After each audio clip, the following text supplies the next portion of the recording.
To welcome His Highness Prince Turki Faisal Saud, well known to everyone in this room as a former Director General of Saudi intelligence, and most importantly to me, the Saudi ambassador to Washington in his illustrious past.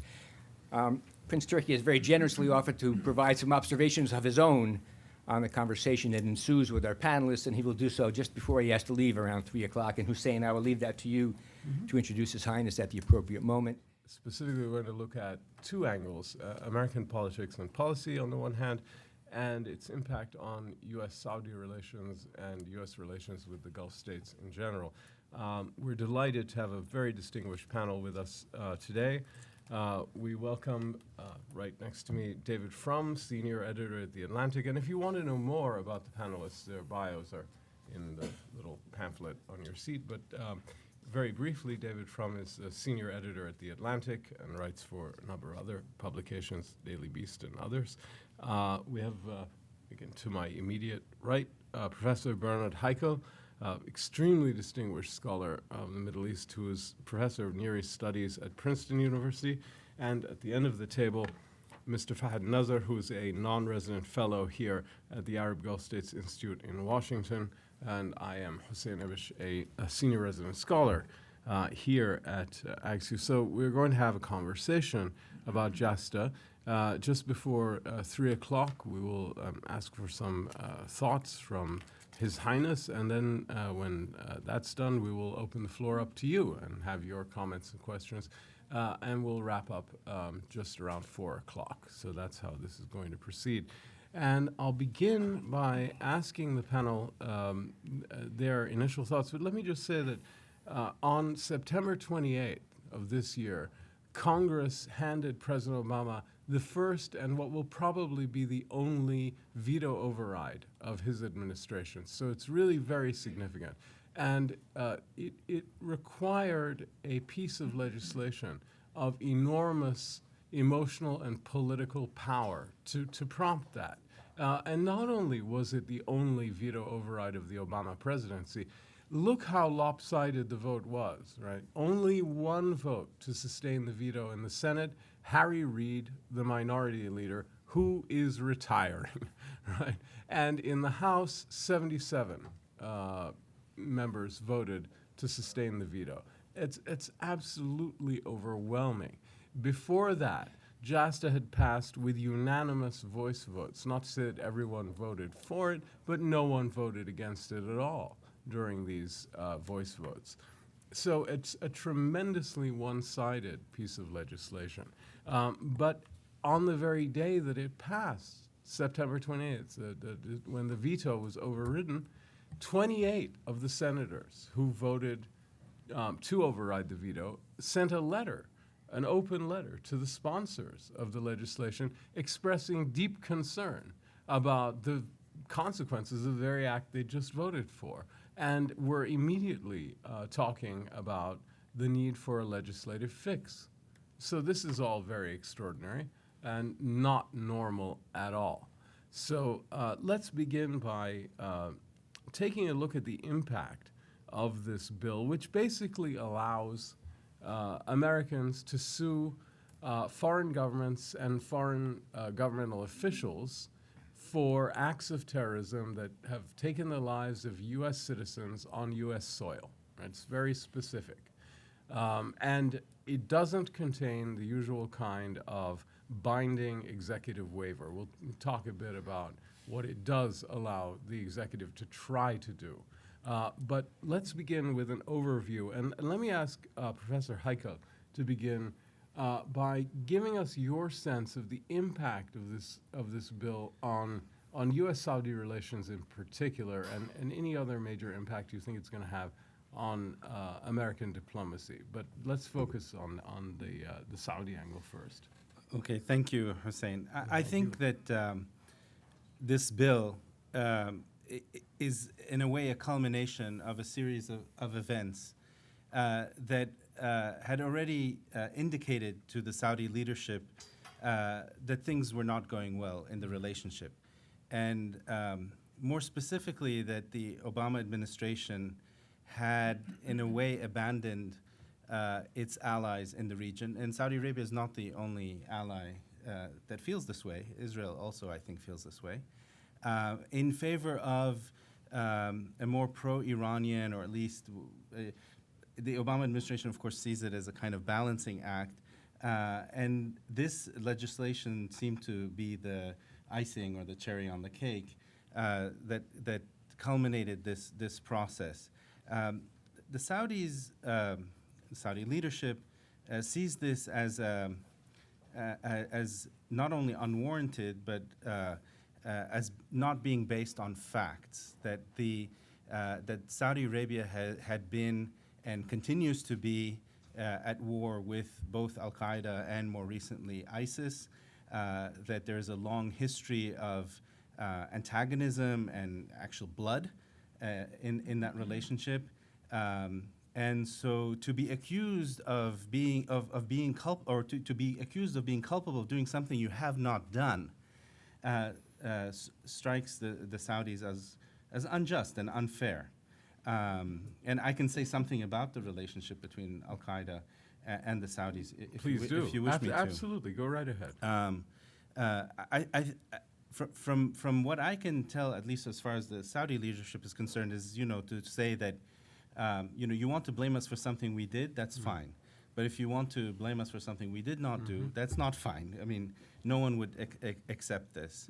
And the analysis, I think, sees this as, one, the fact that the Obama administration did not do enough to improve the relationship, and certainly didn't do enough when the override was being, the process for the override after the veto, that the administration didn't do enough there as it had done, for instance, when the legislation on Iran was being considered by Congress, and that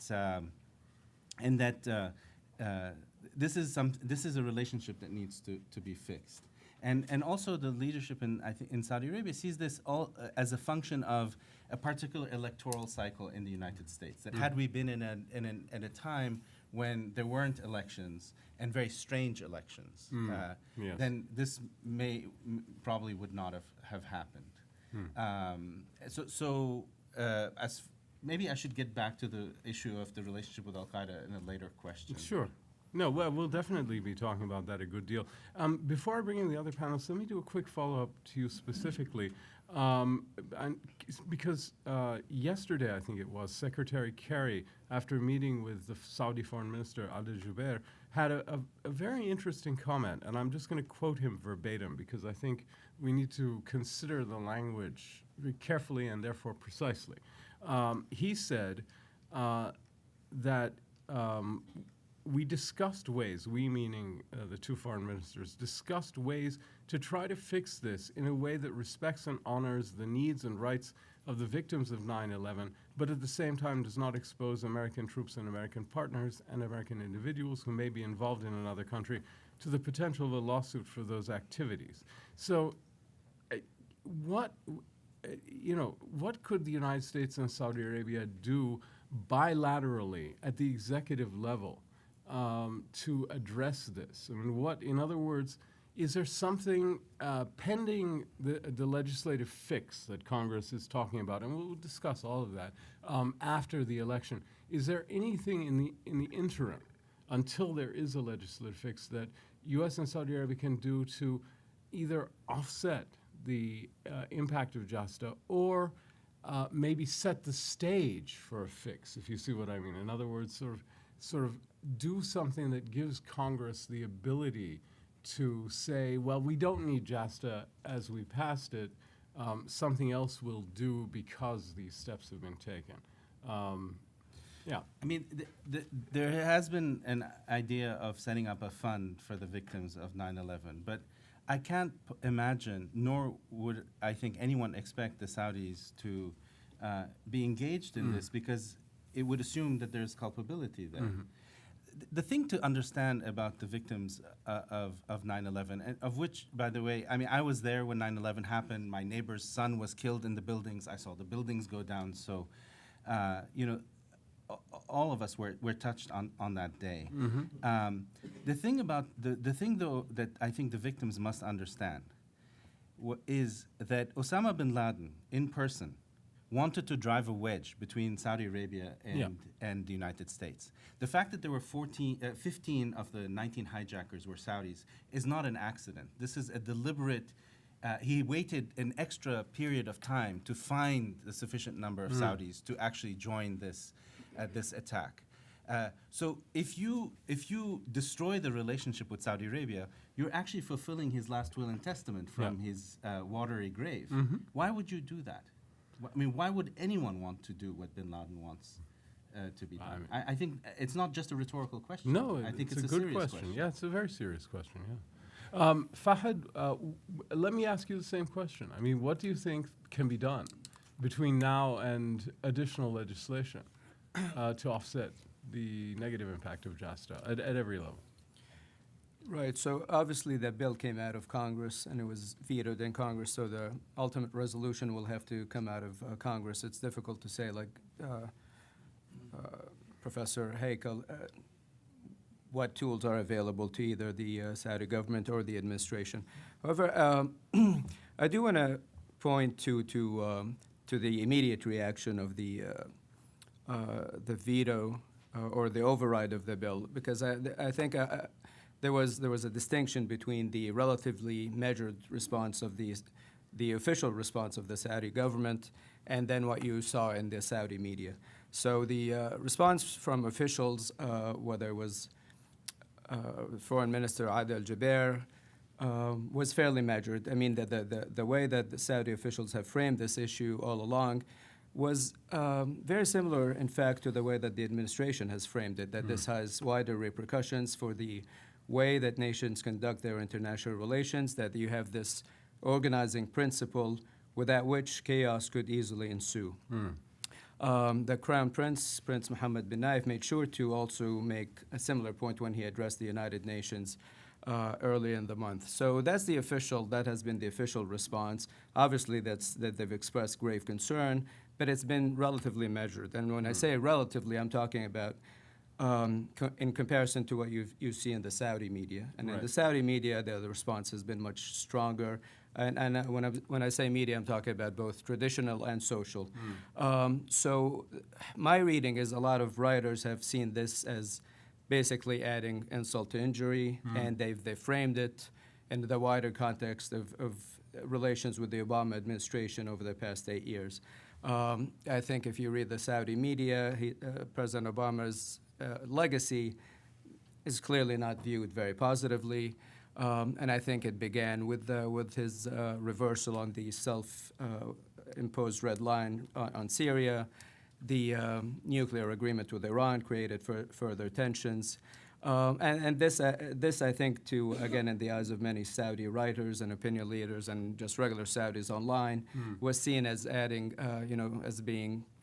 insult to injury. They thought that over the course of these 8 years, the Obama administration has simply not appreciated the value of this relationship, has not appreciated the history that goes back to many decades, that has not appreciated the fact that the two countries have actually fought a war together in the early 1990s and fighting essentially a different kind of war against Al-Qaeda and other militants on a daily basis now. So I think there's a sense of disappointment and frustration among the Saudi public in general. And you sense it as well in some of the statements coming from officialdom as well. In the media, the Saudi media response by commentators has run the gamut from very calm iterations of that the relationship is strong and not to overreact, and there's been a lot of that. But there's been some I would say even hysterical responses, including 9/11 trutherism, basically implying that, well, there was kind of an inside job on 9/11, and pointing at American 9/11 truthers as evidence of that, and also even some people saying it's an Israeli plot and pointing out that Chuck Schumer, as one of the prime sponsors, is Jewish, which is very weird because Israel has been quietly very opposed to this, and I think that's maybe not fully known by some of the more let's say, hyperbolic commentators. But yeah, I mean, there's clearly a lot of tension. So, David, what about the American side of this? Because I mean, there's a lot of it was difficult to vote against JASTA, which is why people didn't. So can you talk about the political dynamics? Well, you have, leading to this, both a change in the weather and a change in the climate. And the climate may be more important. The idea of sovereign immunity has been a corroding idea in American law for half a century. It begins with the civil rights movements. Remember, the states are theoretically and legally sovereign. And for 150 years, the southern states used their sovereignty to protect their officials from doing things that would have been illegal had one private citizen done them to another, murder people. Lynching. Lynching. So as part of the civil rights laws of the 1960s punctured various exceptions in sovereign immunity that governed American states. Once you've begun doing that, from the point of view of American law, Saudi Arabia is not all that different from Alabama as a legal entity. Saudi Arabia is a sovereign, so is Alabama. And if you're in the habit of puncturing through Alabama's sovereignty claims in order to do justice, it's an easy habit. The second change in the climate has been the tendency to judicialize political problems, including international problems. And I think the rise of the International Criminal Court is a very relevant comparison to what is happening here. It didn't used to be thought a plausible or reasonable thing to do. The way you would bring heinous international offenders to book was you try to bring them before some kind of tribunal. That we all recognize that international justice is very imperfect and it's inherently political. It's not just a matter of double standards, but of triple standards. Stalin dies in his bed, Hitler dies in the bunker, and that's not justice, that's politics. And we have become increasingly impatient with the idea of politics as the way of adjudicating international disputes. We more and more turn to judiciaries, as we have lost faith across the Western world in our institutions of representative democracy. So those are the climactic changes that I think are shaping this environment. You are appealing, as you see with Secretary Kerry's remarks, in order to explain why you'd want to have sovereign immunity. You have to come up with a lot of quite emotive arguments that do not go directly to the idea. Courts are bad places in which one sovereign should address its difficulties with another sovereign, because courts are always see one issue. Courts, their job is not to do trade-offs. You slam into my car and do a lot of damage. The fact that you are a good husband and father is not interesting to the court. Were you driving too fast? That is the one question, and that is the way courts are constituted, and that is why we keep normally the political and the judicial realm separate, but we're unwilling to do that. The change in the weather has to do with, as you say, the Obama administration's decreasing grip on its own on Congress and on its own people in Congress. This is not a game that the Obama administration ever liked to play, and they've never been good at it. In the first 2 years, Congress frankly led the Obama administration on issues like the signature issues, the health care bill, the stimulus. Congress really wrote them with very little input from the Obama administration. They gave some very general guidelines, but they didn't really drive it the way the Bush administration drove its preferred policies, the way certainly the Reagan administration did. And in the final year, of course, all of that gets weaker. And finally, there's, of course, the change in the weather that the Obama administration is rebasing American foreign policy, and you've both spoken brilliantly about that. Well, thank you very much. I mean, now, let me follow up with you and then bring everybody else into it. I mean, what are the chances of a legislative fix here after the election? And how far can it go? I mean, and specifically, let me put it to you like this. The sponsors of JASTA and all of their, that whole constituency, led by Schumer and other very powerful people in Congress, have won a total victory, right, as of now, at least from a procedural point of view, right? There's a successful override, and this is now the law. So it's probably any fix would require people who want a total victory to compromise on that. Right. Why would they do? Will they do it? Why would they do it? And how can this be accomplished? Is appealing to the national interest enough? What can be done here on that? Well, you've created one powerful new constituency, which is America's always hungry trial bar. Yeah. That No, that's right. asbestos created lawyer millionaires. Tobacco created lawyer billionaires. Yeah. And people who have the ability to sue Saudi Arabia might create lawyer multi-billionaires. Lawyer and- trillionaires, yeah. Yeah, like lawyer trillionaires. Thank you. Like Dr. Evil. Why make Right. billions when you can make trillions? Or he said it the other way around, I think. So that's one powerful constituency, and it's a powerful constituency, especially since we've been making domestic changes Yeah. that make this kind of litigation less lucrative inside the United States. And a lot of the traditional magnets for mega litigation, the state of Texas, they've changed their state law in ways that make trial lawyering less lucrative. Right. So this does offer the prospect of a gigantic payday. Yeah, and very deep pockets. Yeah. On the other hand, what is strange about this is normally, of course, Republicans are hostile Right. to the trial bar, and that this was one of the things that this brought together. It was a chance for Republicans who fight with lawyers and often find in state politics the trial bar is there. If you're doing races for governors and state assemblies, the trial bar is one of the most important sources of Democratic Party financing. This is a way of redirecting a potent enemy against a target that is of not much interest to state-level Republicans. Yeah. Yeah. Professor Heikel, what do you think the Saudis could do to strengthen their hand in this relationship? I mean, assuming, as I think it's fair to, that the final word on JASTA has not taken place, that more will, at least there's a potential for additional measures, and I think they're likely, actually. What can the Saudis do to maximize the outcome for their benefit? Well, I mean, Or what would you advise them to do? Sorry. Right. Yeah, that's a better way of putting it. I mean, Saudi Arabia doesn't have a domestic American constituency, at least a direct one. But many tens of thousands of jobs in the United States depend on contracts and sales of American products to the kingdom. I think that that the relationship has an economic dimension, that the relationship has a geostrategic dimension. Also, the truth about how Saudi Arabia has fought Islamism should be made more prominent.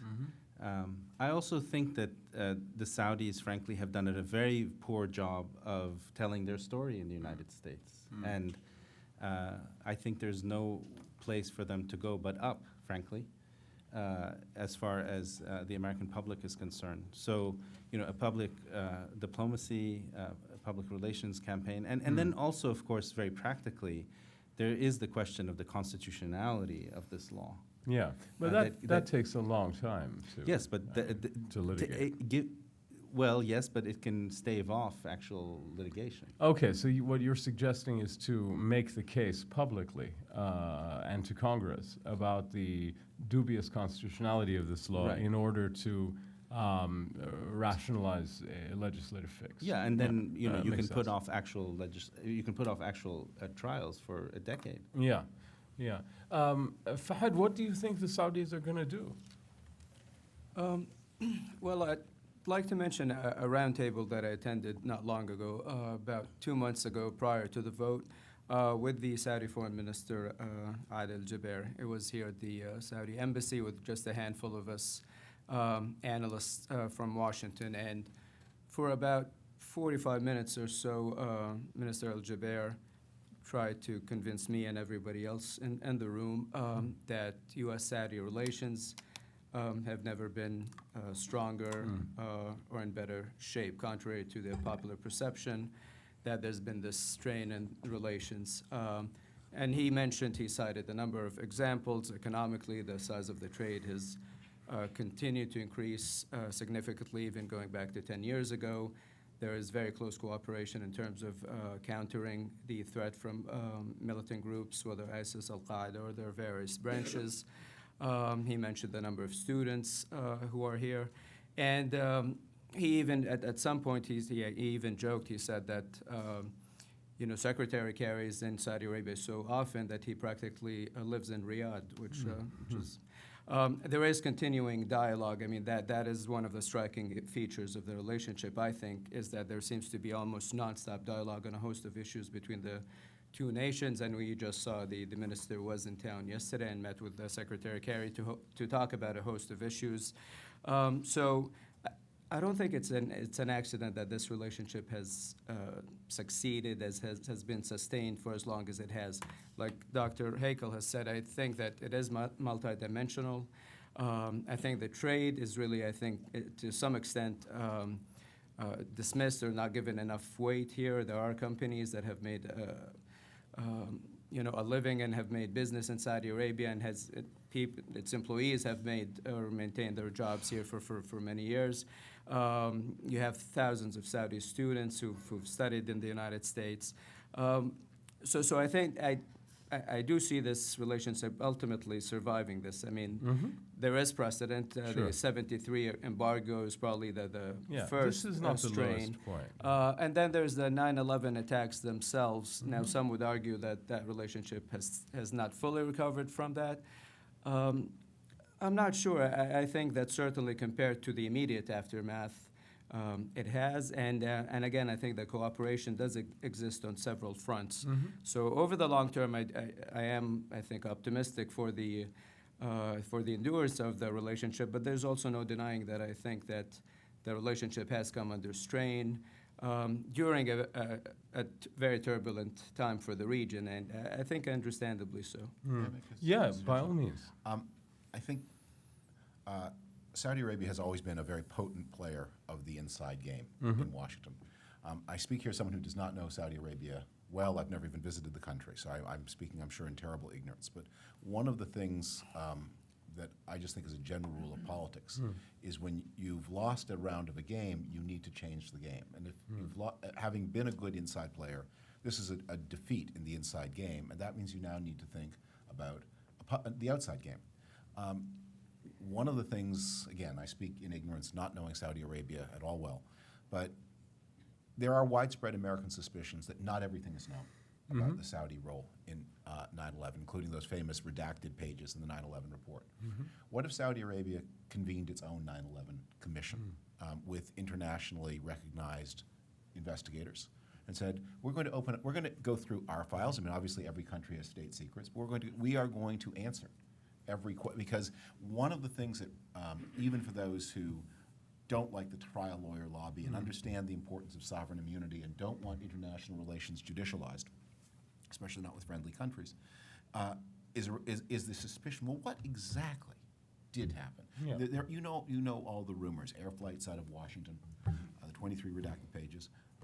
Convene a commission, open your files to that commission, publish a report of the quality of the 9/11 report, and say the questions are answered. To the extent that this trial process was about discovering truth, you don't need to do it because we want to face the truth. Yeah. And it might be, by the way, a potent, again, I caution again, with knowing very little about Saudi Arabia, never having visited, it might be a potent tool in any internal debate between people who want a more forward-looking kind of politics inside Saudi Arabia and people who espouse a more reactionary kind of politics. And it goes to Professor Heikel's idea about mobilizing the facts, right? I mean, you said, so Fahad, you had some responses. Yeah, I think it'll be a difficult case to make to the Saudi leadership and the government, because I think one of the first things they'll point to is the fact that even though the various U.S. government agencies and independent commissions have already thoroughly investigated this crime, yet there are still people in the U.S. who still do not trust the results of their own, American commission's results. So why would they trust the Saudi efforts? Well, sure, there'll be doubters, but don't you think that it's potentially that kind of thing could have a positive impact? Whether it's doable or not is not really the question that we were asking. What we were asking is, and what David's suggesting is, one potential kind of approach, right? I mean, at least in theory, it would have some positive impact, wouldn't it? Or not? Potentially, right. But I mean, 15 years after the attacks, I mean, very few. Certainly, that's been the Obama administration's position and the Bush administration's position prior to that. That this attack has been thoroughly investigated by not just a congressional committee, but they had the independent 9/11 Commission, and there was a more recent. Perhaps even more thorough investigation done by the intelligence community. I believe it was as recently as 2013 that took both of those prior investigations into account. So I'm not sure that anything will come out of any further, investigations, whether it's Well, Saudi Arabia who does it, But that would be the crucial thing, right, as I understood your suggestion, David, and also yours, Professor, and that it would be a Saudi gesture. There would be that's sort of the crucial thing. It's not that it would necessarily uncover a massive amount of new information, but that it would be an effort to be transparent or more open, right, proactively. Right. And just going back to the issue of the 28 pages, so obviously this was, a mystery for many years, and they were finally declassified. And I read them very carefully, but to be honest, with all due respect to some of the analyses I've seen of some of the, the critics who still think that there is something there, I got the sense that they were playing almost a game of 6 degrees of separation, where they're trying to connect Osama bin Laden to various players in Saudi Arabia. I think those of us in the audience here and elsewhere who understand Saudi Arabia, it is very easy to connect Saudis to the government because of the fact that you do have public education. You have 7 out of 10 Saudis who work for the Saudi government at some level or at some point in their careers. It is very, very easy to try to connect these dots, when in reality I don't think there's any dots there. So that's just my observation. All right, so Professor Heikel was discussing the constitutionality of the law. One of the most interesting features of it is the set of issues that arise in this context that have to do with the relationship between the legislature and the executive, right? The judiciary is kind of a collateral beneficiary in a way, potentially, unless you think they're being put on the spot. But basically, Congress has attempted to give a bunch of power regarding foreign policy decision making to not just the courts, but even the plaintiffs' attorneys. And to the jury. And the jury, ultimately. if it ever gets there. But I mean, as one of the interesting things about this is that for JASTA to have a negative impact, or a JASTA-related lawsuit to have a negative impact, it wouldn't have to go to trial. It wouldn't even have to go to a verdict and damages. The discovery process alone would create the crisis, right?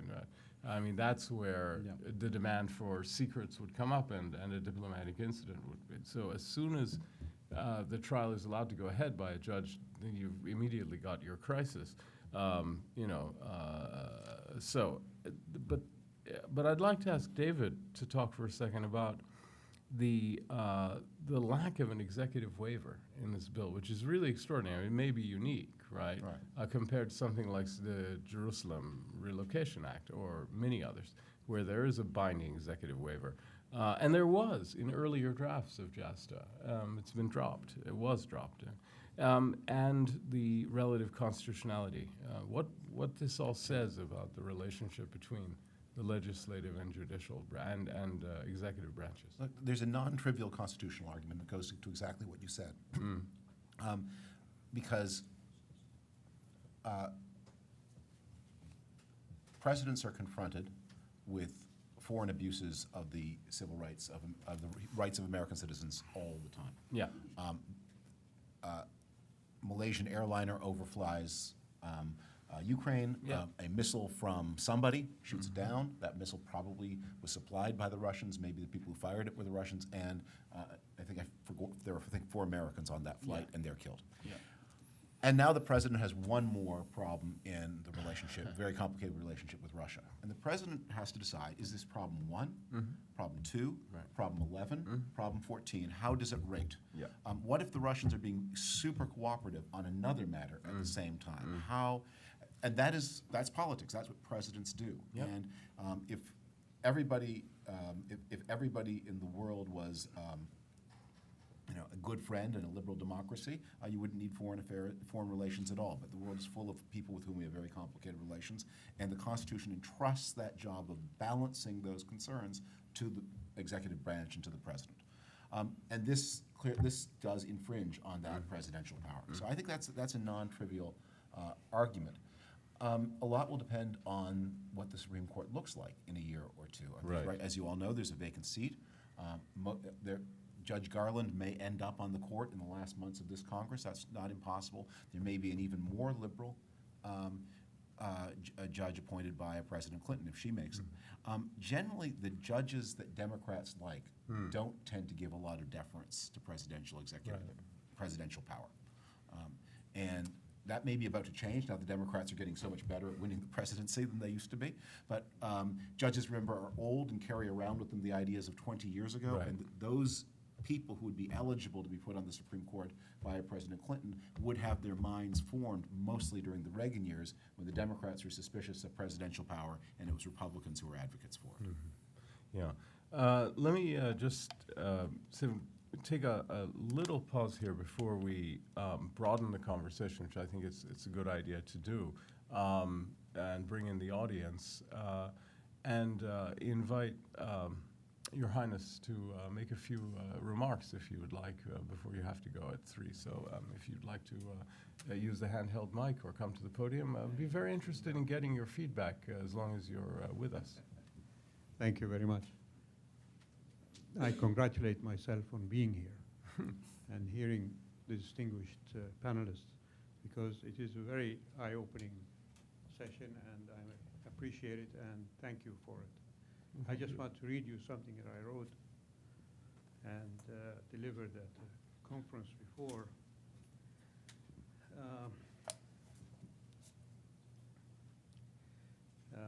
The JASTA Act is designed to target the most faithful ally of the United States for the last 70 years. Saudi Arabia, which is the cradle of Islam and the Arab people. This law, regardless of its legal aspects of downgrading international law and state sovereignty or its worldwide implications, is directly and indirectly victimizing a victim of terrorism. Saudi Arabia is a victim of terrorism as much as the United States is, and by the same terrorist groups. By passing this act, Congress had made the evil spirits of Osama bin Laden rest in peace. Congress, by this, has accomplished the terrorist aim to hammer a wedge at the heart of U.S.-Saudi relations with all what it means to Arab and Islamic relations with the United States. The passing of the JASTA bill has sailed through both houses of Congress and will create waves through which the Saudi ship of state will steer and maintain a steady course. The relationship between our two countries is too big to fall, that it will survive this politically motivated and ill-advised conduct of the representatives of your people. This act demeans the so-called democratic process, of which your country is justifiably proud and to which my country seeks to devise our way to achieve it. It promotes personal naked political gain by trying to camouflage it under a shroud of humanitarian aims, in contravention of the international law of nations. When the American government is sued in so many international legal jurisdictions based on this folly, those who voted for it will rue the day. Too bad that America's commitment to the rules of international sovereignty, international sovereign immunity, is so cavalierly overturned by the people who proclaim themselves as the protectors and setters of legal norms. International justice is for the world to administer, not for national institutions. That's my view of JASTA. As you can imagine, I am angry. I am insulted, and I am saying it out loud. And what adds to me more insult to injury is to hear the present talk about rectifying JASTA by making it not applicable to Americans. This is even more of a consideration that the interests, not just of Saudi Arabia, but the rest of the world, are being totally ignored. And no rectification of that situation, I think, can take place unless and until this law is revoked. I'm not a dreamer. I don't think the law will be revoked. And I agree with Dr. Heikel that we in Saudi Arabia have been remiss, if not downright negligent, in not engaging ourselves more, not just with the United States, but on the international arena, and letting people know who we are and where we come from and what affects and does not affect us. And Fahad Nazer is right in saying, I think, that we will not, in my view, consider having a commission to investigate this situation, because that has been done already. And the US federal government, as well as the investigative authorities of the US federal government, produce reports that have verified and assuredly factualized that Saudi Arabia had nothing to do with September 11th. And yet, there is still doubt by the people here in America or some of their representatives about the investigations undertaken by their own government. So why should they believe our government if we have that same investigation? I really don't have much more to say other than to thank you again for your very exemplary exposition of this situation. Thank you so much. I really appreciate that. And thank you for joining us. I don't think we're finished with the conversation we're having here, but the audience that we have is so distinguished. And I see so many expert and very well-informed people here that I think we just need to bring in the audience right away. I see there's a very, very keen, very enthusiastic gentleman, and we'll begin with you. Yes, my question is to David. By the way, my name is Cammy Butt, and I'm with the Pakistani Spectators. Okay. David, I do not know if you have law degree, but my question is, don't you think it's a great opportunity for a Muslim immigrant like myself to sue American for their brutality? In Pakistan, not dozen, but hundreds of people have been, innocent people have been killed with American drone attack. Well, but And, JASTA doesn't allow that. Okay, but see, if we allow American citizen to sue Saudi government, Yeah. then people like myself should be allowed to sue American government for killing those innocent people. And given Saudi Arabia is the second most corrupt Muslim country after Pakistan. Yeah. And in Muslim world, Okay. Pakistan is known, but Pakistan is known because Pakistan has no self-respect. As you know, Pakistan made millions of dollars Well, but in I blood money, selling their own innocent people Okay, to well, American we do who have your are question. got free Okay. from American court system. Fine, So we- it means Muslim or Pakistani has no self-respect. Well, we have so your- why should we, Okay. go Sir. after them and sue them and get money, whatever we could get from Understood. them? We have Thanks. your question. No, that's fine. So it's specific to you, David. Here's and so the question really is, what about Americans being sued? And it wouldn't be here. It would be, say, Pakistan, making not just. It wouldn't necessarily have to be violence or terrorism. Americans Right. could be sued for anything Right. that another country deems unlawful. Well, not that anyone cares, but to answer your first question, yes, I do have a law degree for my sins. From I went to Harvard Law I in just saw it. 1987. I wanted to boast but on it, okay, yeah. but I missed the president. If I'd played my class, who knows? Right now, I could be an ambassador somewhere if I'd managed to graduate in a slightly different year. Without the emotion in it, your question is quite right.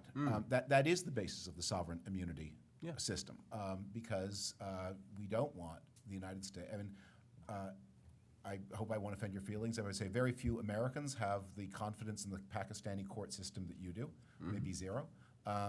But it would happen, of course, that people would bring lawsuits. They would win in the Pakistani courts. The Pakistani courts would then try to attach such American assets as were present in Pakistan, and that's why sovereign immunity is a cornerstone of the international legal system. And there are lots of, I mean, when you do what the lawyers call the parade of horribles, Yes. Could a German national sue the U.S. government for the carbon dioxide that is emitted by American coal plants, that is regulated in Germany as a pollutant, is not regulated here as such? No, you get. It's a very interesting question. You get, there are in Europe a lot of tribunals that are interested in judicializing. I mean, this is one of the reasons why those of us who are opposed to the International Criminal Court were so strenuously opposed to it. I really think that was the opening of the Pandora's box, the moment we decided to do that. And that created a possibility of inviting people to think of what were inescapably political problems as susceptible to judicial solution. Let me, before we take the next question, we'll go to you and then you, and I have it. But I'd like to ask Professor Heikel just for a second. There's been a lot of talk, both here and in Saudi Arabia, about the possibility of Saudi Arabia or Saudi individuals or corporations or the government, or all of them, divesting from American assets in order to protect them from potential verdicts and seizure and whatnot. What do you think about that? It's actually impossible to do. Because, I mean, just from a purely legal point of view, even if there wasn't a single dime here from Saudi Arabia, you could still seize airplanes. Yeah. There are many, it would just be a way to completely destroy the relationship, and it would be a way of acknowledging culpability, which I think the Saudis are very clear about, which is that they're not culpable. So my sense is that the Saudi government has taken a decision that this is not going to happen. Yeah. Aside from the fact that it's actually very impractical and very difficult to do. Excellent. Thanks for that. And so we're going to go to you, sir, and then to you in the back, and then we'll go on.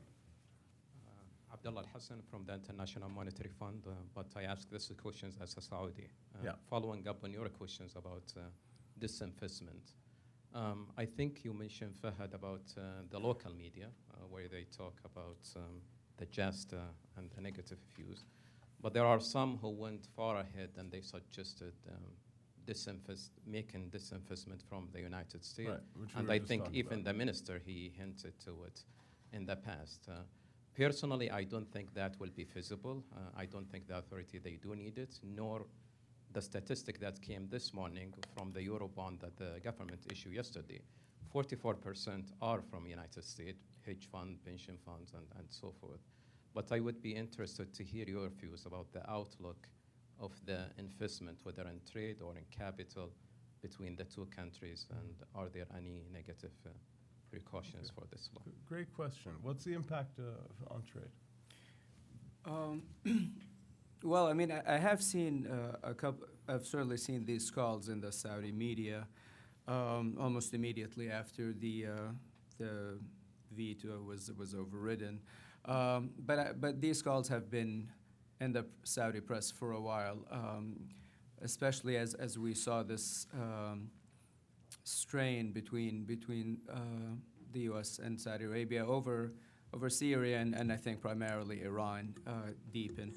Now, what I've seen I don't think it's the most reputable source. It's a Saudi website of some sort that actually it does maintain that Saudi holdings of U.S. Treasury bonds have decreased a little bit over the past year, but it's nothing dramatic.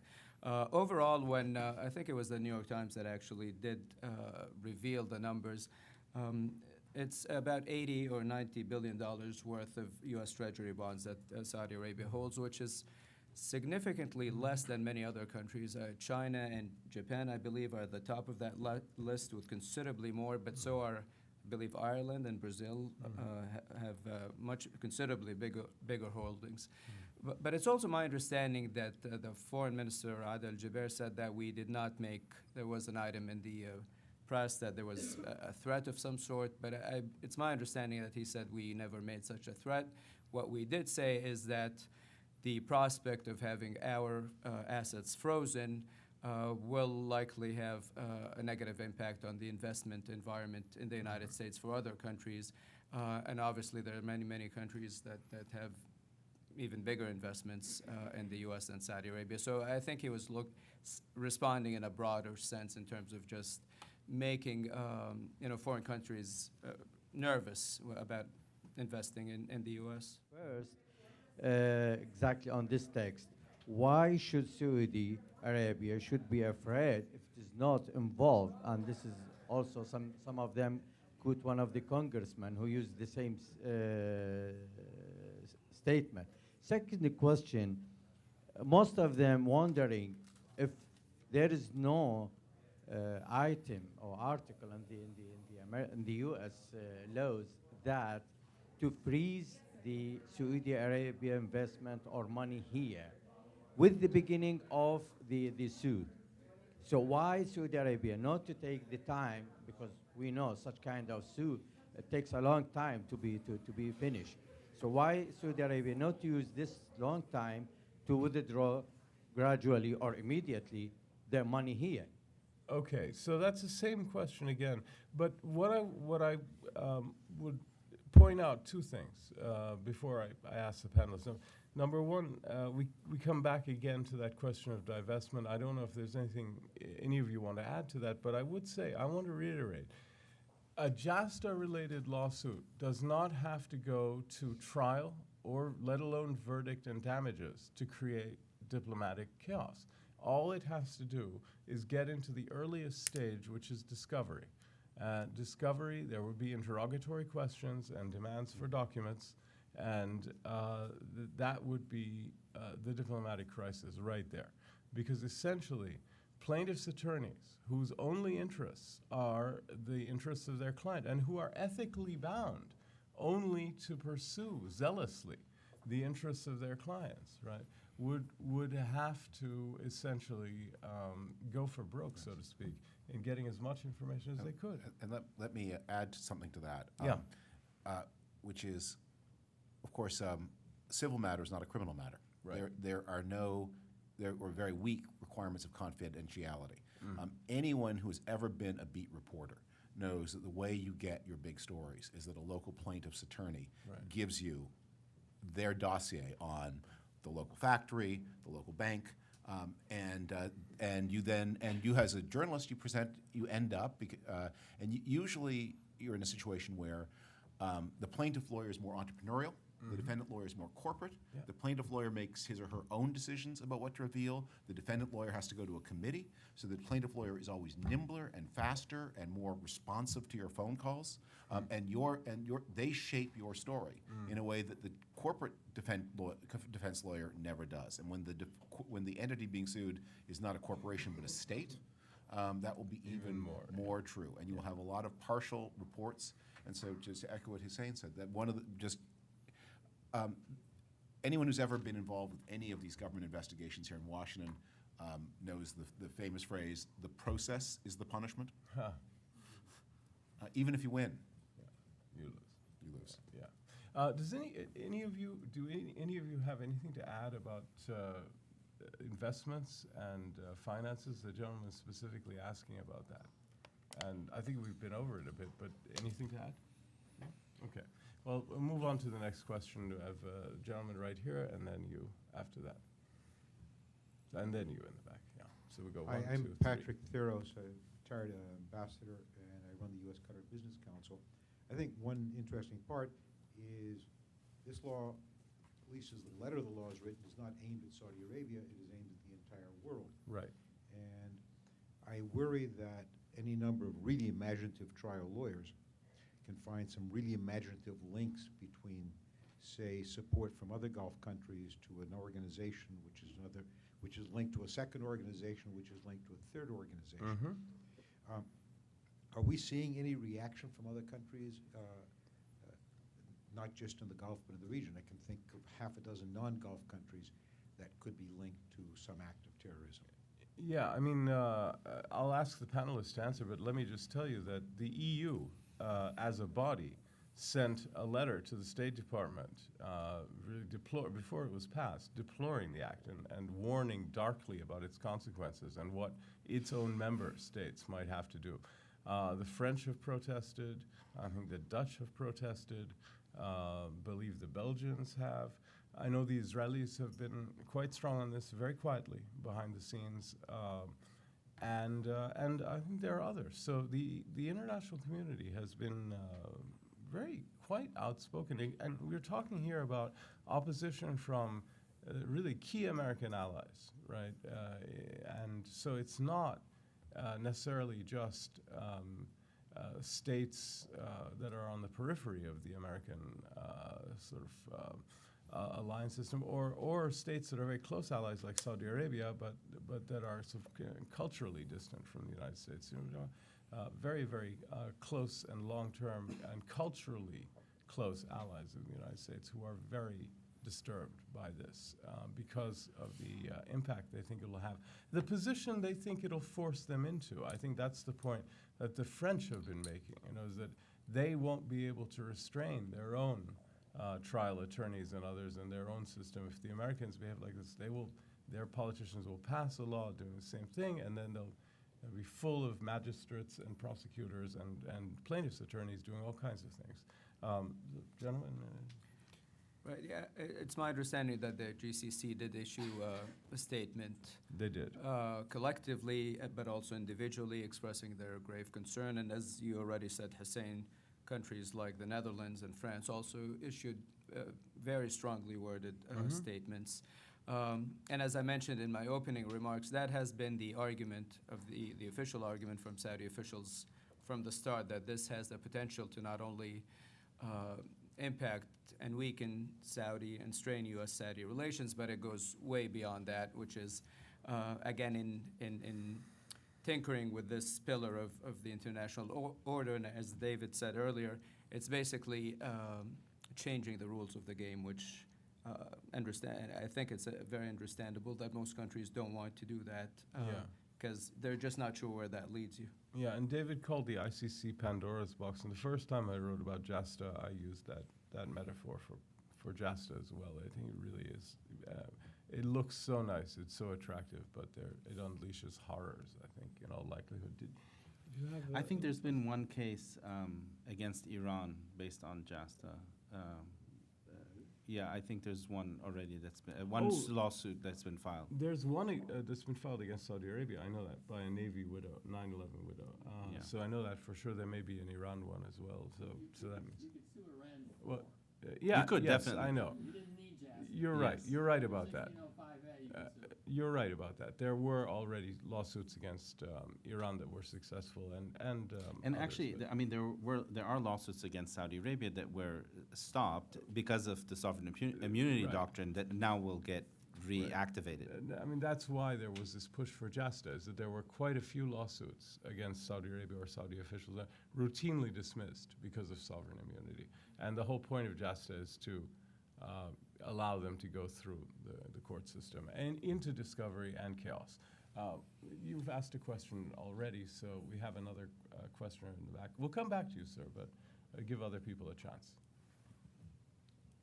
Thank you so much. My question, kind of a very short question. We've, of course, focused a lot of our time today on the effects that JASTA will have on the Saudi government, given the number of hijackers that were Saudi. But as I'm sure everyone knows, 2 of the 9/11 hijackers were from the UAE. Right. And I was curious if you all might want to weigh in or could weigh in on what effects JASTA will have on the UAE's government, and if so, how and why. Yeah, and the UAE and Bahrain both lost little time in joining Saudi Arabia in making independent statements against JASTA, as well as the joint GCC one. But we'll begin with you, Professor. Yeah, I mean, I don't know specifically how the UAE can be involved, but let me just give you some context that I think is sort of the background to JASTA, and which is that a case has been built now over years specifically against Saudi Arabia. That Saudi Arabia has been promoting its form of Islam throughout the world. It has been doing this for decades, and that terrorism is the result of this missionary activity. And this is very clear, for instance, in the New York Times, a newspaper that seems to have a bee in its bonnet about Saudi Arabia on this issue. And I think that that's why the focus is so much on Saudi Arabia, because you can somehow trace it to the missionary activity. My own feeling is that this intense focus on Saudi Arabia is actually driven domestically by at least two issues. One is that I think a lot of Americans have a real issue with Islam, and have a real issue with Islam largely because of 9/11, but also because of ISIS, what they see being produced on television. And many of them don't want to say we're against Islam. So Saudi Arabia is a stand-in for that. So it's a way of sort of absolving their own conscience from having to say we're bigots against Muslims, but the problem is with Saudi Arabia. And the second reason why this argument against Saudi Arabia seems to work so well domestically is that it absolves America of all culpability in the in the production of the jihadi phenomenon. Yeah. I would urge,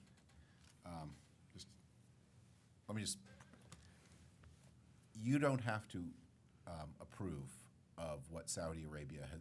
If your case is the reason you should oppose this attack on sovereign immunity is in order to show your approval of Saudi Arabia's missionary activity, you're making a bigger mountain. That is quite, you can be completely agnostic or on that question. And I think there are a lot of reasons to be concerned about Saudi Arabia's international role and about the nature of the missionary activity that is spread not just to the United States and to Europe and Pakistan and other places. There are a lot of people are going to have those concerns. Those are the people. It's like fighting any election that you want to concern not the people who already love you. You don't have to spend a lot of time on them. The people whose votes you have to win are the people who don't love you, and they may even have rational reasons for not loving you. But they're not. But you say, okay, I understand you don't love us. This tool is going to backfire in all kinds of ways and hurt your own interests. Yeah, I think that's right. Fahd? Sure. I agree with Dr. Hakel. I mean, I think that the rise of ISIS and the attacks that they've actually carried out in the West has led some to look for an answer. And unfortunately, I think there's a temptation and a tendency to look for easy answers. And it does seem that for many, or some at least, the easy answer is Saudi Arabia and what is characterized as the ideology that it has propagated over many years. Now, people who've taken a closer look at terrorism and how people become radicalized have pretty much are all in agreement in saying that ideology is indeed a part of the equation, but it's only one part of a much bigger, much more complicated equation. Sometimes it comes at the very end of a long process. There are political, economic, and social factors that go into all of this. Now, having said all that, I think that the Saudi government has acknowledged that some of its institutions, religious institutions and educational institutions, both in Saudi Arabia and abroad, needed a closer look in terms of what was being taught at these schools, what was being preached at the mosques. I've looked into education reform myself fairly closely, and they have done a fair amount of revising the curriculum, removing some of the material that was frankly just intolerant, and I think that's with the acknowledgement of Saudi officials at all levels. That process is still ongoing, but I think it's come a long way. And then the other thing that they've done is they've looked at these religious institutions, certainly inside Saudi Arabia. So you are very unlikely to get an imam at a mosque somewhere that encourages people to go abroad to fight a jihad, because it's actually against Saudi law to do that now. And it's my understanding that in certain regions of Saudi Arabia, new mosques are actually required to have cameras and other recording devices. So if somebody does, start singing the praises of Al-Qaeda or ISIS, they get pulled aside by their own parishioners. Maybe is not the right word, but by the people at the mosque itself. So I think they've taken a pretty hard look at religious and educational institutions, and made quite a bit of progress. But I think at the same time, I think there's more work to be done. And again, this is according to Saudi officials themselves. Well, yeah, I mean, we have the gentleman in the back, and then we're going to come to you. So, and then, well, 1, 2, 3. I thank you for this excellent presentation. I'm a securities lawyer by training. I'd like to hear your thoughts about how the Aramco going public issue could affect all of this. Okay. Because talk about lawsuits and talk about the issues of transparency and talk about some of the challenges that the kingdom is going to have just in that process, and how that might segue into this other process. Very interesting question about the impact that the potential Aramco IPO has on JASTA and JASTA lawsuits, and vice versa. Any thoughts, Professor?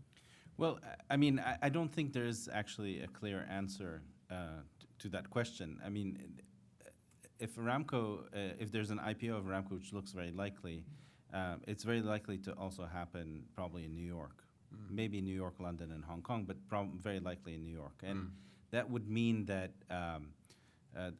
there are all kinds of issues to do with Aramco as a sovereign entity in Saudi Arabia itself.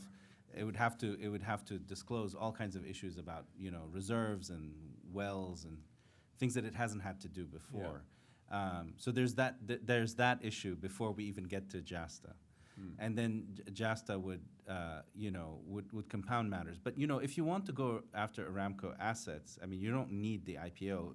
Aramco owns a huge refinery in the south, in Texas. I mean, there are lots of assets, Saudi assets. I mean, physical assets that you can go after. Yeah. Any other thoughts? No. Okay. So right here in the front row, please. Yeah. Thank you.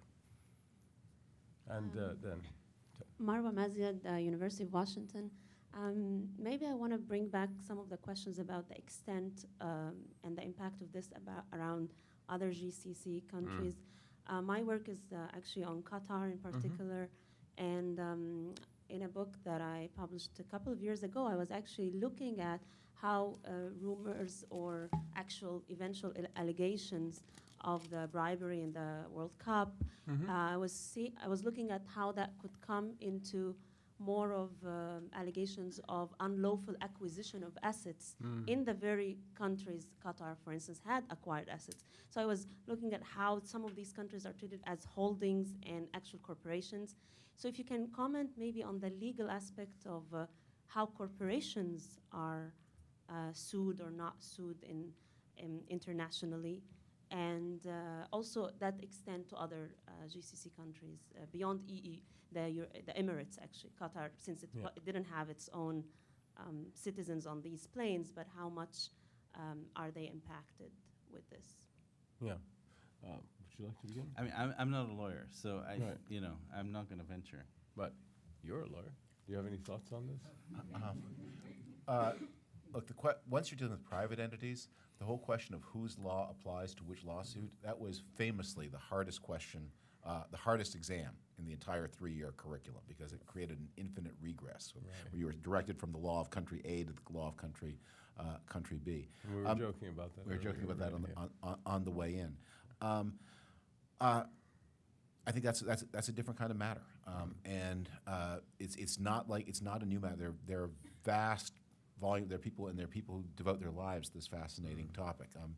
Corporations from one country will be sued in the courts of another. That happens all the time. That is the other side of the system of international comedy that is threatened by the idea that you can actually sue the sovereign itself. Afai, do you have anything to add to that? No, I'm not an expert on legal matters either. So any thoughts? I mean, on the issue of discovery that Hussein keeps mentioning, I mean, just for those of you who are not lawyers, just to understand what that means, it means that the King of Saudi Arabia can be hauled into court in New York and interrogated by an attorney. That's what it actually means, potentially.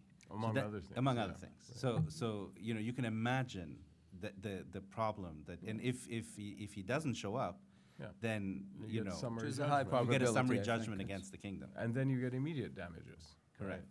and there'll be punitive damages, and for punitive damages to have an impact, usually courts calculate that the amount has to be commensurate with the assets of the defendant, of the defendant who's lost the judgment. So if it's the Saudi government, it's going to have to be a measurable percentage of their GDP. I mean, it's a huge amounts of money potentially at stake, which is what David was talking about when we were talking about the political dynamics at work here. We're going to go to you, and then you. Yeah. Hi, Theodore Karasik. Thank Hi, you very Ted. much for putting this together.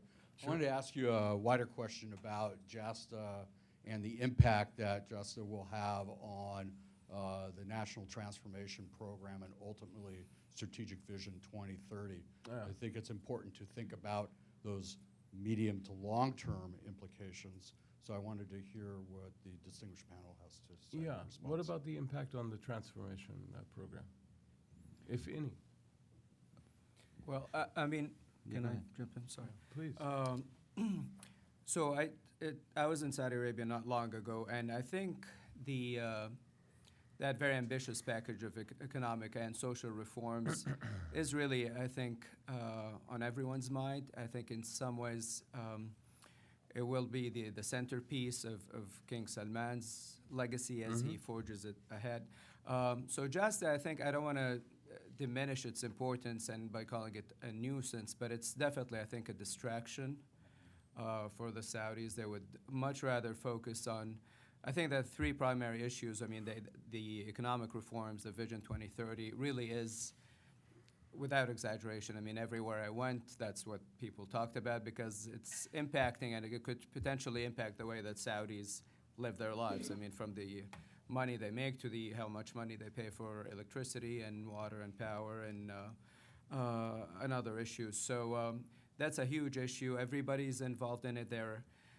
The government is actually seeking feedback. There are channels that allow the various ministries to change the policies and to evaluate the different programs, getting some feedback from customers and experts in various areas. So I think this impacts everybody. And then they also have, I think, their hands full with the war in Yemen and Syria is another issue. So just as, again, I don't want to dismiss it or minimize it.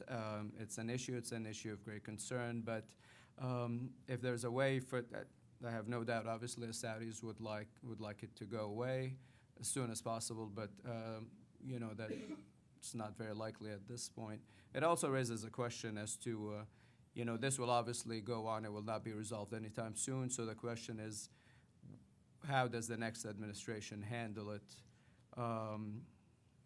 That's a big question, and the elephant in the room, so to speak. Yeah, my own sense is that actually the Saudi leadership has behaved as if well, firstly, I think the Saudi leadership didn't think it would ever happen because no one would dare tamper with the doctrine of sovereign immunity. Yeah. They never thought that the Americans would be crazy enough to do that. Yeah. Anyway, so they behaved as if, this wasn't going to happen. So, in the summer you had a $3.5 billion investment in Uber. Right. Right now, Saudi Arabia has gotten involved in a big venture capital investment that would invest in the United States. They've acted and behaved as if JASTA doesn't exist and it doesn't affect them at all. And they're constantly sending people here to look at investments here, but also attracting U.S. investments to the kingdom as part of the Vision 2030 program. So, one can call it being in denial. Another way to put it is to think that they don't really think it will ever have significant teeth. Yeah, fair enough. All right, so we're going to go to you, and then to you, and then you, and then we'll come back over here. So first row. Yeah, hi. My name is Faisal Al-Huen. I'm from the Saudi Political Science Association. My question for Mr. Fahad and Professor Haykal about the soft power. Do you agree with that Saudi Arabia has a lack in using its soft power? And what I mean by soft power, that the Saudis doing very well when it comes to formal governmental meetings and discussions, the king with the president or the foreign minister with the Secretary of State. but there's a huge gap between the two nations. I mean, we have, let's say, more than 350 clubs, Saudi clubs, like around, like in all the universities and all states. But I mean, we don't get anything from that. I mean, politically, and just one of the results of that. Okay. So, No, do you agree that's with So that? public diplomacy? Yeah, public diplomacy. Yeah, absolutely. I mean, I do think that, as I said earlier in my remarks, that Saudi Arabia has not done public diplomacy. And, you know, I mean, there are hundreds of thousands of Saudis who studied in this country, as you know, and who know this country well and who love this country and, you know, et cetera. And I don't see them being used at all. So I think, you know, there's a lot that can be done, absolutely. Yeah, so do I. Fahad? Yeah, I mean, I agree, and I think, again, based on my conversations with the Saudi friends and colleagues and others, yeah, it seems that a consensus has emerged that Saudi Arabia does have an image problem in the West in general, but I think in the United States more specifically.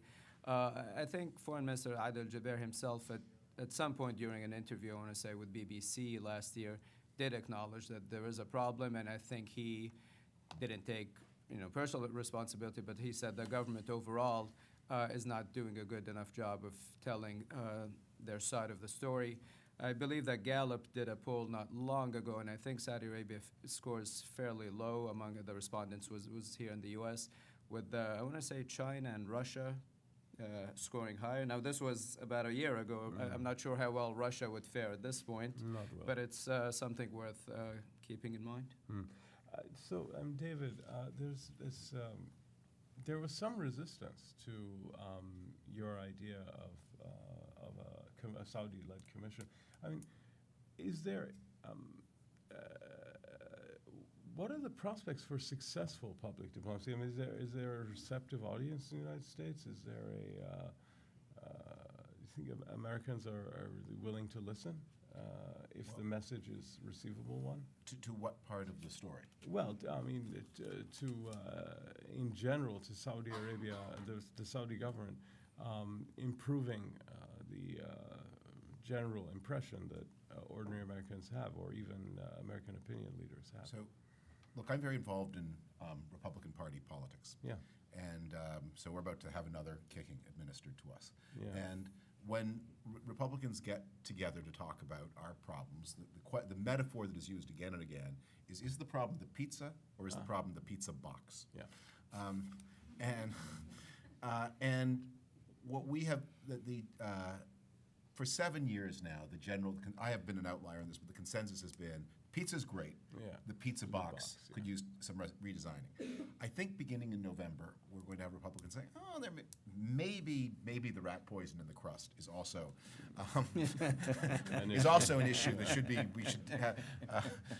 Okay, so I would say I think that's a universal challenge of communications. Is Saudi Arabia's problem the pizza box, or is it the pizza? And there are gaps. I mean, a lot of Saudis come to the United States and like it. A lot of Americans go to Saudi Arabia, they don't like it so well. There's no question, before the attacks of 2005, there are real questions about how forthcoming Saudi Arabia was. And, you know, it's one thing if in 2002 a government says, we discovered this businessman in one of the towns who was giving money to this terrorist organization, and we've caught him and we've arrested him and we're trying him in our courts, and we're fully cooperating with the FBI in this matter. It's another if you protect him for 3 years until there's a terrorist attack on your own soil. So there are some real problems. So that one of the reasons I suggested this, and maybe it's a terrible idea, as I say, I don't know Saudi Arabia well. I've never been there, but I would think, as you think about this question. Think about the pizza and the pizza box and the box. No, it's a great analogy, and it's a rich one. So we're going to go over here to the lady first, and then the gentleman behind, and then we'll back. Hi, thank you so much. I'm Rebecca, and I'm from Georgetown University. A little louder. Sure. This might be a very basic question. I'm also not a lawyer. Don't worry. But That's in fine. terms, it's two questions, I guess. In terms of enforcement jurisdiction, I can't really see how a court could even hear a case like this. I know that you said that the problem was with the discovery and not necessarily. Well, it begins with discovery and then downhill from there. But my point was, you don't have to go to verdict and damages before there's a diplomatic crisis. That's my point. It just gets worse and worse as the process goes along. Well, so I guess my question is, would the process go along because there doesn't seem to be a basis for enforcement jurisdiction here? Okay. And my second question is in regard to your remark about a subpoena. My understanding is that while the U.S. would be able to summon a U.S. citizen residing abroad for a subpoena and seize their assets if they were to fail to show up, we don't have the authority to do that for a Saudi national or for somebody else. But again, I'm not a lawyer. Thanks. Well, luckily, David here is, but also just let me say, I mean, even if, say, Professor Heikel's scenario about summoning the king to testify is practically not an issue in reality. I wouldn't put it beyond the lawyers. I wouldn't either, Yeah. but let's just say it is.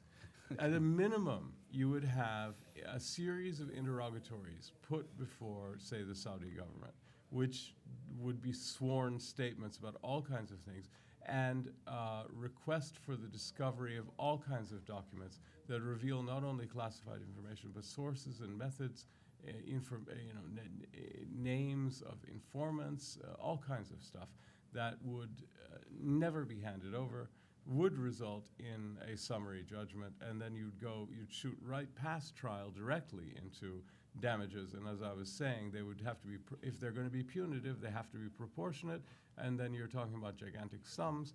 The whole thing is, the nightmare that comes out of Pandora's box is pretty scary once the pretty shield is taken off. So, David, did you want to talk about enforcement jurisdiction? Yeah, I don't know enough about this because it's such a new because we've always believed you couldn't do it. Right, yeah. You couldn't do it. That's right.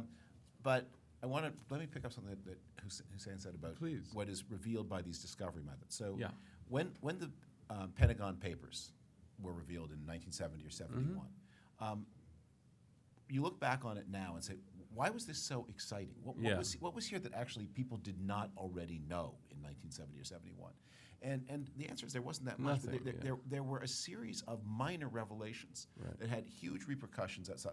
I wrote something about this, and it turned out that the Swedes, who had an embassy in North Vietnam, had been acting as a de facto American intelligence gathering entity inside North Vietnam, and had been finding out information about American prisoners of war, and had been playing a very helpful part.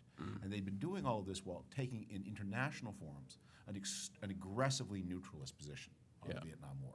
So there was we've all heard about the differences between public and private, and how shocking and unthinkable it is that you might have a different one view in a public forum and a different view in the privacy of your own brain. But that's what happened to the Swedes, and it had huge repercussions on Swedish domestic politics. It pushed Sweden actually away from the United States because it had to reestablish that the public position was the authentic one, not the private one. Right. And it took us 20 years to fully complete the reintegration of Sweden as what it always had been, a fully cooperative member of the Western Alliance, in fact, if not in name.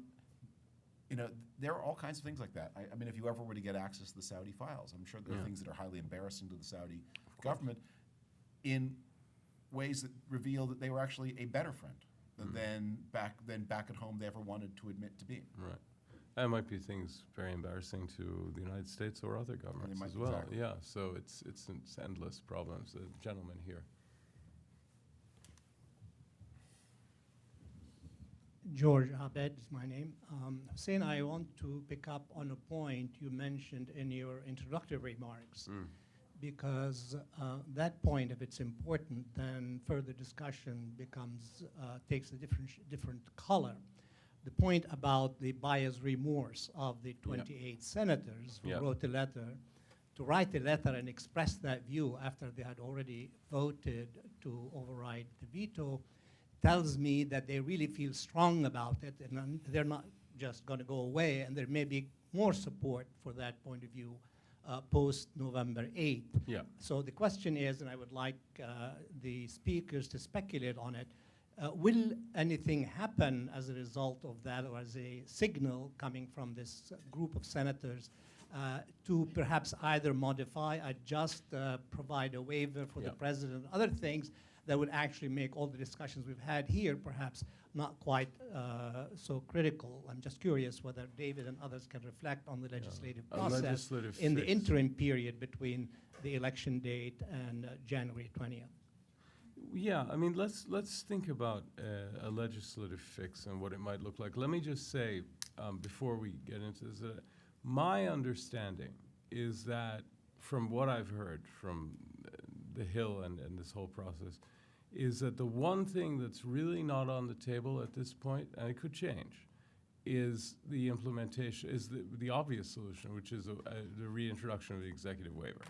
I mean, that would be the simplest, easiest, quickest, most normative, standard way of doing this. But as far as I understand it, that's actually not on the table. And the fixes that I've heard about are much more arcane and roundabout than that sort of curative. But do you have any thoughts about this?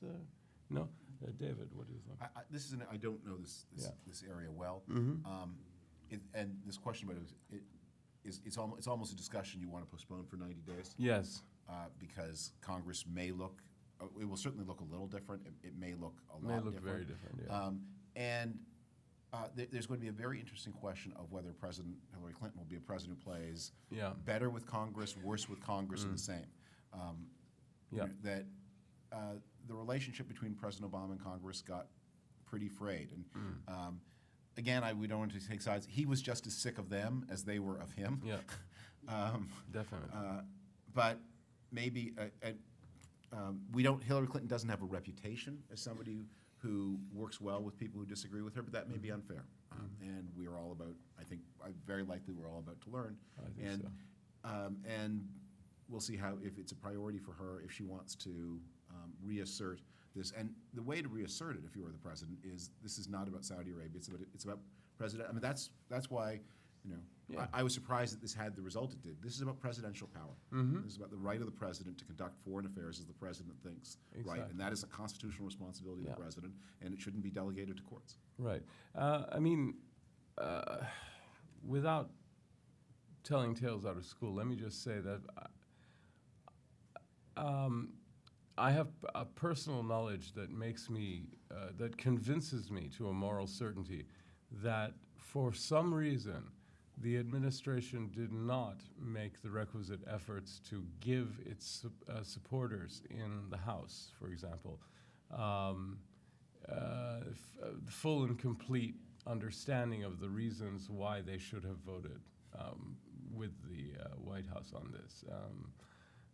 How and why that was the case, I don't know, but I'm just sure that it is the case, and that's quite remarkable. And so you could certainly have a more aggressive approach after the election by a Clinton White House on this issue than you had. For some reason, President Obama seems to have felt this was important, but he didn't play all his cards at all. That's for sure. Yeah, I mean, it seems to me that maybe one of the complicating factors was the fact that most of the opposition was coming from Republican members and leadership in Congress, beginning with Speaker Paul Ryan and others who've always had reservations. So one would assume that factored into President Obama's approach, just because, that most of the opposition, I think the more vocal members have been Republicans for the most part. Well, all he needed was a decent chunk of his own members in the Senate to sustain the veto. He could have forgotten about the House entirely and gotten, 28 members of the Senate would do it, I think. And he got one, and that's someone who's retiring. And It's a start. It's not really a start because you needed 28. I am just sure that they did not treat this the way they would a challenge to, say, the Trans-Pacific Partnership or the climate Or the Iran agreement. deal. Or the Iran deal, exactly, or the Iran deal. I think you would have seen a different level of engagement on a challenge to those issues. Right, and I think this goes back to my initial remarks, Hussein, when I said that in the eyes of certainly some Saudis, this is a pattern that has been, for much of President Obama's presidency, is that things have gotten from bad to worse. I think that's the way that many Saudis have seen it, and they did not, in the opinion pieces that I've read, they didn't, the domestic politics angle of the equation was almost overlooked completely, Right. and the blame, for the most part, I think, seems to have gone to President Obama, because he does have this rather unfavorable view among and legacy among many Saudis. Well, where it was considered, it was misconstrued in the extreme. So, for example, like the one not prominent but known Saudi columnist who thought it was a Jewish plot, basically, and an Israeli-inspired Jewish plot, which is clearly wrong, since Israel is about as alarmed as any other state about this legislation. And sovereign immunity, you could hardly find a country that would cling to that principle more vociferously than Israel would. Can I add yeah, one point? please I do. mean, And then I have this is something. a slight tangent. Okay. I mean, in as much as this legislation and its reversal has anything to do with Saudi Arabia's image and reputation in this country, and given that it's very, very likely that the next president of the United States is going to be a woman, there is one thing Saudi Arabia can do that would immediately place it in the normal category of countries, which is to allow its women to drive. If it did that, it would instantly make it seem a lot more normal and less of the aberration that it is in the eyes of so many Americans. There's no Or question. take advantage of the $2.5 billion Uber investment and ban the men. Self-driving Only cars. robots. Self-driving cars only. No, but I think it's funny. But Because I I'm sure think that you're right. I'm sure that President Clinton is going to be harping on the issue of women from day one.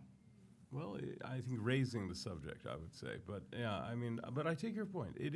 That kind of gesture would have a tremendous impact in the United States. Let me just say, apropos of your question, the kind of fix that could be available, but what I would want to see them do is restore a binding executive waiver, like all other similar legislation has, that would restore the normal balance of the separation of powers in the approved constitutional manner. Assuming we're not going to get that, one of the things that could be done is some sort of legislation that would limit the nature and scope of the lawsuits to certain, those that have been filed by a certain date, or those that refer to a limited set of events. And you could find a version of that I think the Saudi government could live with, and that could be packaged as giving the 9/11 families their day in court and stuff like that would be all right. I think that's achievable. So think in those terms, all right? I think that I think you get just non-jury trials, and I think you get no punitive damages. But JASTA may have fixed that, but I didn't. Why do you think you get no punitive damages in these cases? Because in the standard Foreign Sovereign Immunities Act case, you don't get punitive damages unless JASTA changed that. And I think it did. I think that the sponsors of JASTA are hoping and assuming that there'll be punitive damages. They talk as if there I'm would wrong. be. Okay, well, I don't. Think I don't know either. Well, I don't none know. of us know because it hasn't gone to the damages part of any trial, so we don't know. My thought is, why doesn't Saudi Arabia suggest that we bring this to an international court? Okay.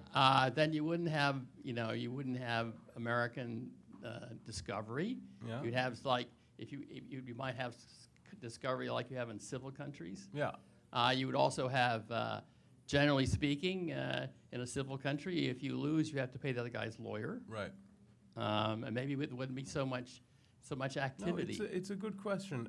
Let me just say, I'm not sure Senator Schumer and his colleagues would embrace that. I think they might have a hard time convincing them that anything other than a U.S. court would be satisfactory. But what about that idea?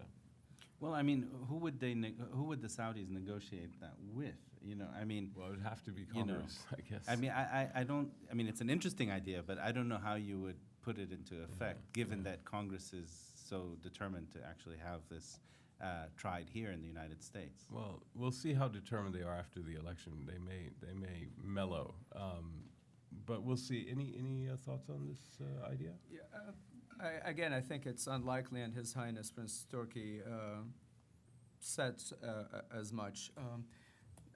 And you detected that from what he said. He actually, I think, at some point said, "I'm angry at the legislation." So there is anger and frustration, and I think that will prevent the Saudi government from agreeing to anything like that. Okay, because so again, politically difficult. they think this is an open and shut case that has been thoroughly investigated, and I think that's their position, and I don't see that changing anytime soon. Okay.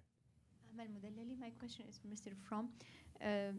Secretary Clinton said after JASTA was passed that she will sign it into a law if she becomes president.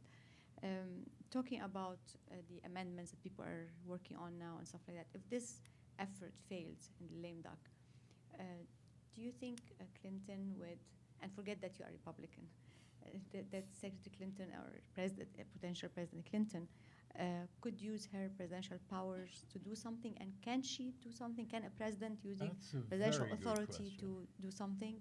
Well, if again, this is taking me way beyond my depths here. But presidents are normally very protective of presidential powers, and I would imagine that Hillary Clinton will be like her predecessors, that she will want to maximize the power of the presidency. On the other hand, she is going to. I mean, as she told us in the third debate. I mean, if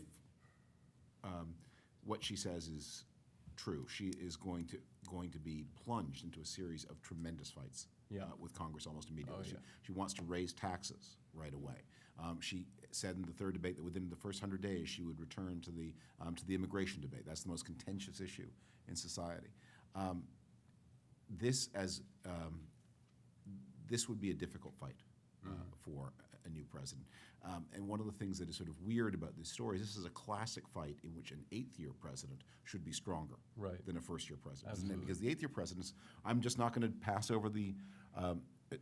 I'm very likely passing over this office to a successor of my own party, somebody I've worked strongly for, and it's important to me that the powers I pass on be in no way diminished from those that I received from my predecessor. That's something that an eighth-year, for a first-year president, they have actual big domestic agenda items they want to pass, and then they are going to want to act strategically, choose their fights carefully. Let me add something on this. I'm not a constitutional attorney or anything like that, but I can't see what an executive order or other presidential prerogative could do to get around the statutory power of JASTA, because it's certainly gone into law, and it says very clearly the courts shall have exclusive jurisdiction over these matters. That's part of the language of the law. And then it lays out exactly what the executive can and cannot do. And let me explicate that for everybody here.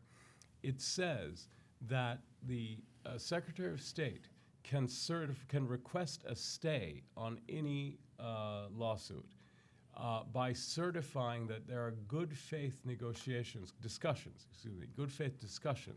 going on with the foreign country in question. Now, the court may, and this is the language of JASTA, the court may grant that stay.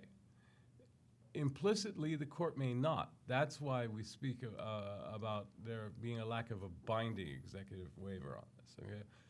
So that what you would have expected from, say, more normative legislation of this kind is say that the Secretary of State or the President can do this, and the court shall grant it, right? But it doesn't say it. It says they may grant it.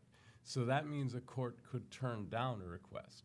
However, once a stay has been issued, it will last for 180 days, and then the Attorney General can request an extension of that stay based on recertification of good faith discussions, and in that case, the court shall grant it, and then that goes on for any number of 180-day periods.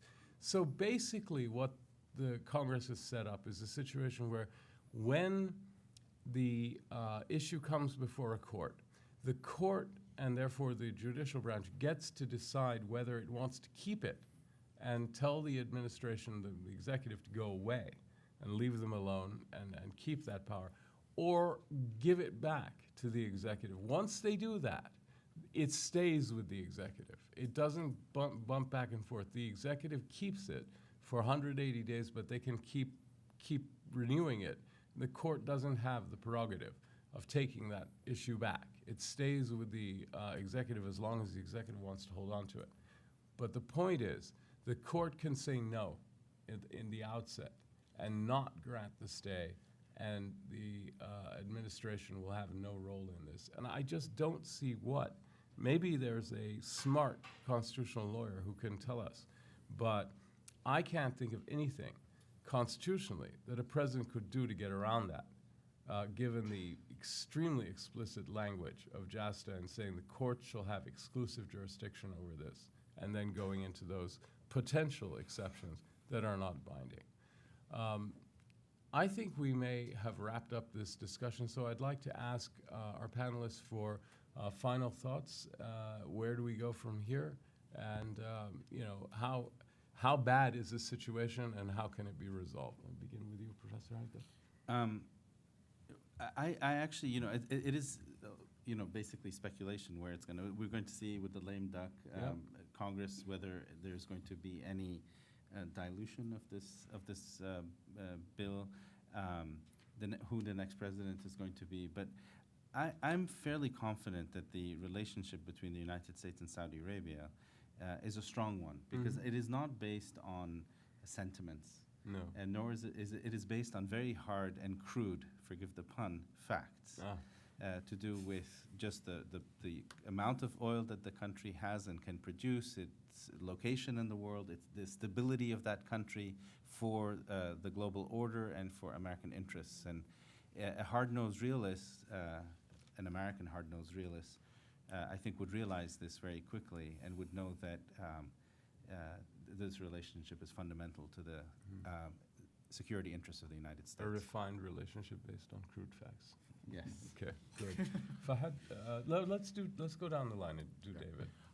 I'd like to recommend a movie, if you haven't already seen it, called Eye in the Sky, in which Helen Mirren plays a British Air Force officer who's trying to drone a terrorist suspect. And the obstacle is the tissue of legal restrictions that have been placed on members of the military. And it's a microcosm of something that is just more and more true of international relations, which was this project of legalizing and judicializing things that are inescapably political. So I encourage everyone to think about today's problem in a broader context. Yeah. This is not just about U.S.-Saudi relations. That's one context to think about it. But another context is to say, how are foreign relations done? Where do they belong? Do they belong in courts, or do they belong in chanceries? And once you see that part of the problem, then you realize we have a very big problem indeed. It binds militaries. It is centered on the International Criminal Court, and there is a lot. If you decide that it's important to put the politics back in international politics, then there's a lot of unwinding that has to be done, not just this particular bill. Fahad? So I agree with Professor Heikel. I think that relationship will survive. But at the same time, I think that given the pervasiveness of satellite television in Saudi Arabia and social media, Saudis are paying very close attention to the elections. Frankly, the prevailing sentiment, at least according to my reading, is that almost either Secretary Clinton or Mr. Trump will be a better option than President Obama. I think that seems to be the prevailing sentiment among many Saudis. They're looking forward to maybe turning a new page. I don't think that prospect of Secretary Clinton becoming president excites many people, although some women's rights advocates are excited by that. But generally speaking, Saudis are not terribly excited. On the other hand, I think Trump is obviously a possibility, or the prospect of a Trump presidency makes certainly a segment of Saudis nervous, and I think understandably so. Mm-hmm. All right. Well, ladies and gentlemen, please join me in thanking our panel. I think this was an excellent conversation. We appreciate it.